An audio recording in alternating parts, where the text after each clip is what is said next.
आज गुरु गोविंद सिंह जी का प्रकाश पर्व है। मैं पुनः सभी को बहुत बहुत लख लख बधाई देना। सर 10, 11, 17 तारीख को 3 बड़ी बैठकें हैं। 10 को पुलिस विभाग की, 11 को तमाम IAS की, 17 को सिर्फ बैठक है। ये एजेंडा क्या सर बैठकों का? बड़ी बैठक एजेंडा बिल्कुल आपको बताएंगे।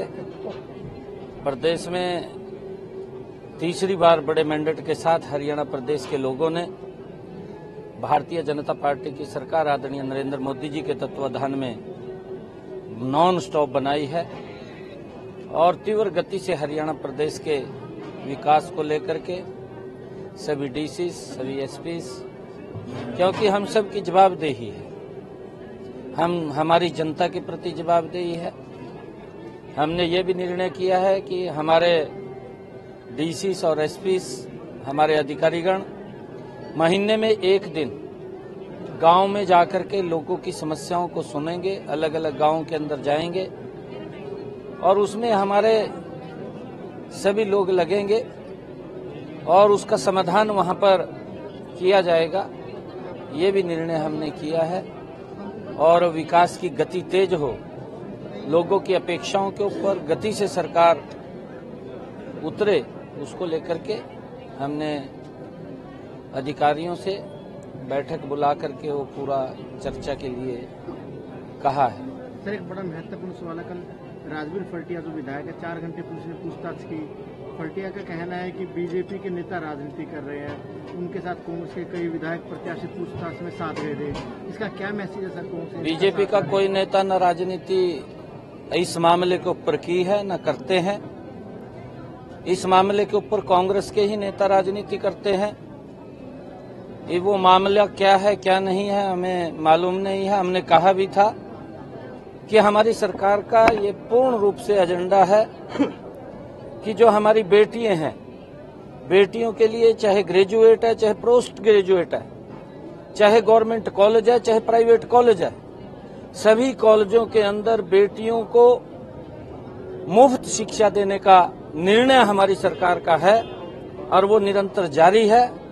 जिस प्रकार से कांग्रेस के उच्च नेताओं ने, उसमें रणदीप सुरजेवाला शामिल है, उसमें कुमारी शैलजा शामिल है, उसमें कांग्रेस के राष्ट्रीय अध्यक्ष खड़गे साहब शामिल हैं, जो ट्वीट करके देर नहीं करते, तुरंत ट्वीट के ऊपर ना तो जानकारी उपलब्ध करते हैं ना जानकारी उनको होती है। वो तो एकदम लोगों के अंदर इस प्रकार का वातावरण खड़ा करने की कोशिश करते हैं कि सरकार ने पता नहीं किसको क्या उसके ऊपर आरोप लगाए हैं। परंतु हम ये कहना चाहते हैं कि कांग्रेस के ही नेता राजनीति करते हैं। सोच समझ करके उन्होंने, ये नहीं है कि जब मर्जी उठे और ट्वीट कर दिया। कम से कम कोई तथ्य है, कोई बात आई है, उसकी जानकारी लेनी चाहिए, क्या विषय है क्या नहीं है। फल्टिया साहब क्योंकि उस कॉलेज की मैनेजमेंट के चेयरमैन हैं, हमने स्पष्ट रूप से कहा है किसी के साथ कोई गलत नहीं होगा और जो दोषी होगा वो बख्शा भी नहीं जाएगा, क्योंकि मामला गंभीर है। एक दलित बेटी ने वहां पर आत्महत्या की है, उसका सुसाइड नोट है, उसकी जांच चल रही है। जांच में अगर उसको बुलाया गया है तो उसको उसके बारे में सहयोग करना चाहिए, ये नहीं है उसके ऊपर राजनीति करनी चाहिए। क्योंकि फल्टिया साहब ने ही मीडिया के सामने कहा था कि हम सीबीआई जांच कराते हैं। भाई सीबीआई की भी जांच हो जाएगी, परंतु हमारी एजेंसियां भी हैं हरियाणा की, पहले वो एजेंसियां भी चेक करेंगी। अगर आपको लगता है कि आपके साथ अन्याय हो रहा है तो सीबीआई की भी जांच करा देंगे, कोई ऐसा विषय नहीं है। परंतु हमारी एजेंसियां हैं और वो एजेंसियां हमारी जांच करने में पूरा वो उन्होंने सहयोग करना चाहिए, उन एजेंसियों का हमारी वो करेंगी। परंतु इस प्रकार का झूठ का वातावरण नहीं फैलाना चाहिए।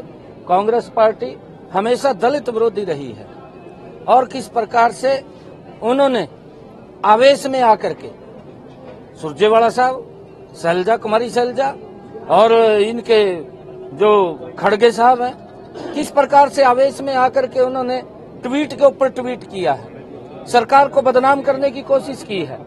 परंतु सरकार ट्रांसपेरेंसी से काम करेगी, कोई किसी के उस दबाव में नहीं आएगी।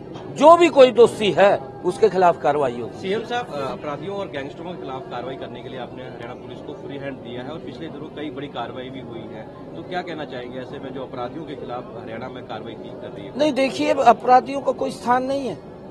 अपराधी की कोई जात भी नहीं होती है। अपराधी अपराधी है। अपराधी के खिलाफ सख्त कार्रवाई हो। हमने कहा है कि किसी भी व्यक्ति को, क्योंकि हर व्यक्ति को इस भूमि के ऊपर वो खुशी से रहे और वो बिना भय के रहे, ये हमारी सरकार की जिम्मेवारी है। अगर कोई भी व्यक्ति इसमें कोई भी क्राइम करता है या किसी को धमकाने की कोशिश करता है तो पुलिस अपना कार्रवाई करती है। तो सर, कैबिनेट मंत्री भी मिले थे कि जो ग्रुप बी के कर्मचारी हैं उनका तबादला करने की भी पावर जो है कैबिनेट मंत्रियों को नहीं है, तो उसकी पावर जो है उन्हें दी जाए, ऐसा कुछ उन्होंने। हमारी सारी की सारी बदलियां ऑनलाइन है, उसमें किसको देंगे? ऑनलाइन बदलियां हैं। जब ऑनलाइन बदलियां हैं तो ऑनलाइन आप अप्लाई कीजिए।